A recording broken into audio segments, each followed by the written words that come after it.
Yeah.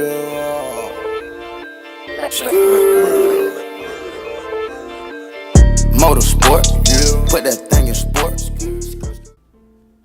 Hey, what's up? This is J Xavier Sports, and today I'm bringing you an NBA video. Now, what I'm going to be talking about is the Cavaliers and the Warriors. Now, we all know these two teams have met in the NBA Finals the past 3 years, and the rivalry has gotten bigger every year. You know, with all the emotions driven in that game and all the superstars in that game, or really in those games the past couple years, you know, it's been hard not to enjoy those matchups. But now recently you see that the Cavaliers have kind of taken a step back as a franchise, you know, after the whole Kyrie trade, or Kyrie asking for a trade and then trading him to the Celtics, and then the players they got in return.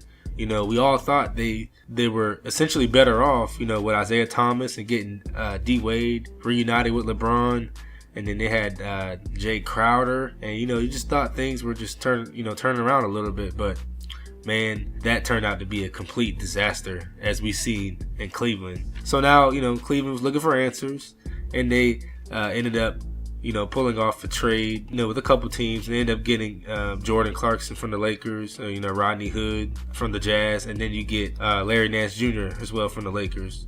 So you got a lot younger, got a lot faster on defense and things like that.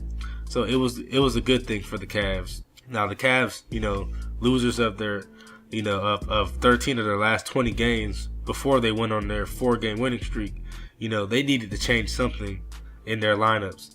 It was just wasn't a good fit from the beginning. You know, you have players like D Rose and D Wade. They were good once in their careers, but you know, I don't think we really realized that when the team first got constructed in the beginning of the season. But man, these players were just old and just washed up, and they really just weren't able to improve in those areas. And then you got guys like you know, Isaiah Thomas, and then Jay Crowder. You know, they were just kind of traded from Boston, you know, dumped away from Boston, and they really didn't even want to be in that situation to begin with. And you could just tell from the beginning, just by some of the press conferences and things they were saying throughout the season, that, you know, it was just a mess, and that the whole locker room was just kind of divided from each other. So, you know, that wasn't good news.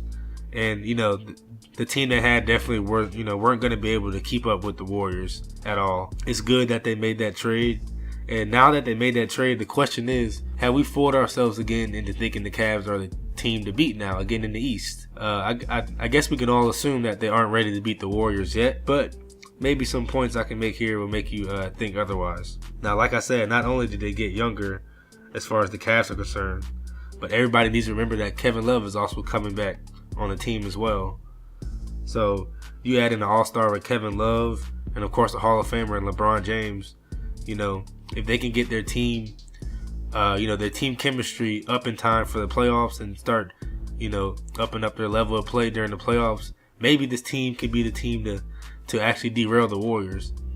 You know, and I think the Cavaliers actually has a better chance of being a better team than they were last year with Kyrie in the lineup, just because of the fact that they are younger. And they, you know, they are a little bit faster on the court defensively. You know, we all have to remember the Warriors are a good team. Obviously, they won 2 of the last 3 finals. You know, Curry and Durant have won MVPs in this league before, and they're just the definition of a super team. It's gonna take a lot for them to overcome the Warriors, or you know, it's gonna take a lot for a team to overcome them and come out and just beat them in a 7-game series, especially in the finals format. But I feel like if Jordan Clarkson and Rodney Hood can play at the All-Star levels, you know, with Kevin Love coming back off injury and playing the way that he was this season, maybe they have a chance, just maybe they have a chance to push the Warriors in the finals. And if they can get through the East, which I think they will, and in the finals they can win a couple, win their games at home and try to pull off an upset at the in Oakland versus the Warriors, then maybe they can have a chance.